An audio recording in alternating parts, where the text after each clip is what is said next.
Plus que coloriste, Rodolphe est le magicien de la couleur. Dans son salon parisien, à l'angle de la place Vendôme, se pressent toutes les plus grandes stars, françaises comme internationales, et les femmes qui recherchent l'excellence. Aujourd'hui, il nous fait le plaisir d'être avec nous dans Success Story. Bonjour Rodolphe. Bonjour Christelle. Alors vous, plus qu'un autre, en fait, vous savez que pour avancer dans la vie, il a fallu dépasser vos différences. Que oui, j'ai commencé très mal. Je suis né, je vivais en Martinique et j'étais sourd. Mais à l'époque, mes parents ne le savaient pas, la médecine n'était pas avancée parce que, vu mon grand âge actuellement, et on pensait que j'avais une petite déficience mentale. Et donc, jusqu'à l'âge de 5 ans, j'étais dans un organisme pour enfants un peu déficients et on s'est aperçu plus tard qu'en fait, j'étais complètement sourd. Donc, d'où les stigmates, pas d'équilibre, je bavais, bref. Et donc, après, j'ai été opéré, j'ai eu 12 opérations, je suis venu en métropole et j'ai appris à parler. En fait. Et effectivement, le départ était mouvementé. Mais vous dites que ça a été votre moteur au final? Je crois que ça a été ma plus grande chance en fait. En fait, j'ai dû me battre très tôt contre un handicap. J'ai dû réapprendre à comprendre les autres et à me comprendre moi, ne serait-ce que de parler, de communiquer. Et en fait, j'ai beaucoup souffert. C'était très dur, surtout pour un enfant. Un enfant, il a besoin de communiquer, d'avoir des amis, d'avoir un animal de compagnie. Moi, j'avais qu'un animal de compagnie qui pouvait me comprendre. Et par contre, ça a été ma plus grande chance. Oui, parce qu'aujourd'hui, vous êtes vraiment dans la communication avec l'autre. Vous avez commencé, vous, chez Alexandre de Paris. Et dès le départ, en fait, vous avez su prendre des risques. Voilà, déjà, le rêve, c'était de travailler auprès de Monsieur Alexandre. Je suis arrivé chez Alexandre et naturellement, on n'avait pas besoin de moi. Il y avait des gens et donc j'ai regardé, j'ai balayé. Un jour, j'ai fait un shampoing. Et un jour, on m'a demandé de faire une couleur.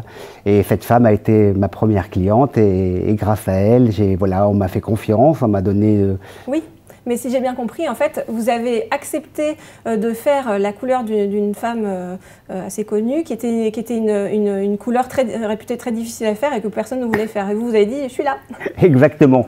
Elle voulait être poivre et sel. Et à l'époque, poivre et sel, on ne faisait pas, en fait. Et en fait, moi, je n'avais rien à perdre. Et en fait, je suis sorti de cette zone de confort et j'ai pris des risques. Et ça a été le premier grand succès de ma vie. C'est à cette dame à qui je le dois. Le deuxième grand risque que vous avez pris, en fait, c'est justement quand, au bout d'une quinzaine d'années, vous étiez bien confortable dans votre poste, et là, tout à coup, au cours d'une balade avec Juliette Gréco, qu'est-ce qui se passe? Vous savez tout, oui, c'était un lundi, on se promenait vers la place Vendôme avec Juliette Gréco, et on passe devant un endroit, une cour, avec un atelier. Et elle me dit, Rodolphe, vous devriez vous lancer. Je n'avais aucune envie de me lancer, j'étais très confortable, j'étais reconnu, en fait j'étais chez Alexandre où j'étais vraiment un nabab. Et j'ai pas voulu la décevoir et je l'ai fait avec beaucoup de peur. Et c'est l'inconscience qui a été vraiment mon moteur, d'ailleurs je le bénis aujourd'hui, parce que je l'ai fait pour faire plaisir et en disant bon, ça a été ma deuxième chance de la vie et je ne regrette absolument pas. Le conseil, c'est ça, c'est d'écouter sa petite voix intérieure. Tout à fait. J'ai écouté la grande voix de Juliette et ma petite voix qui m'a dit « écoute-la » en fait. Et ça a bien marché. Après, vous avez coiffé, coloré beaucoup de personnalités. Alors, est-ce que vous pouvez me citer une anecdote? Ah oui, j'en ai eu beaucoup. En fait, il y a beaucoup de femmes qui me font confiance, des anonymes comme des moins anonymes. Et effectivement, en l'occurrence, un jour, j'ai vu arriver une petite blonde qui se disait américaine avec un accent, c'était également avec un accent français, et une parisienne. Et en fait, à la fin, j'ai découvert que c'était Jodie Foster.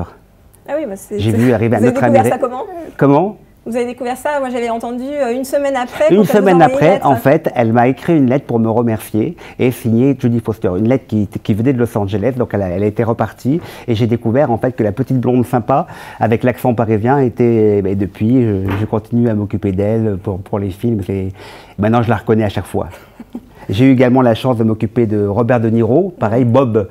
Et pareil, c'était des gens magnifiques et ils m'ont fait confiance et en fait ils m'ont, comment dirais-je, grâce à eux, j'estime que j'existe, que j'ai fait quelque chose et je jouis d'une vraie reconnaissance et ça pour l'ego c'est magnifique. Est-ce que vous avez des peurs vous et si oui, comment vous faites pour les dépasser? Les peurs, j'en ai tous les jours. C'est vrai. J'en ai tout le temps. Mais en fait, la peur, elle peut vous bloquer. Elle m'a bloqué, elle m'a empêché de faire des choses, mais également, elle a été un moteur. Parce que maintenant, la peur, j'arrive à la cibler. Donc, j'en fais presque une amie. Et en fait, à essayer de la contourner, à faire avec, je ne peux pas je lui laisse son importance, mais je vais essayer d'aller de l'autre côté et pour en faire un plus. Et quelque part, si j'ai peur, c'est qu'il y a quelque chose d'intéressant derrière. Et donc, elle me sert de levier. Du coup, l'idée, ça serait quoi? De vivre en pleine conscience, c'est ça? À l'idée de... Enfin, j'ai 54 ans maintenant, donc je suis un jeune vieux, comme on dit. Et c'est vrai que j'ai l'impression de ne jamais avoir été aussi jeune parce que maintenant, j'ai découvert la pleine conscience. C'est-à-dire que maintenant, les choses ne sont plus anodines. J'arrive à les gérer. J'arrive à les modifier et j'arrive à ce qu'elles me rendent heureuse et à rendre heureux les autres. Et donc, c'est des choses toutes simples. Le matin, avant, dans mon lit, je médite et j'ai un plan de journée. Donc, ma journée, je sais comment elle va se passer, en fait. Et j'essaye d'envisager le bon et le mauvais. Et je choisis ce qu'il y a au milieu en allant plutôt vers le bon. Et en général, je me couche toujours très bien. Donc vous l'avez compris, si vous voulez vivre heureux, en fait, il faut faire comme Rodolphe, vivre en pleine conscience. Merci beaucoup Rodolphe. Merci Christelle. Et puis nous, on se retrouve la semaine prochaine pour une autre Success Story. Merci beaucoup.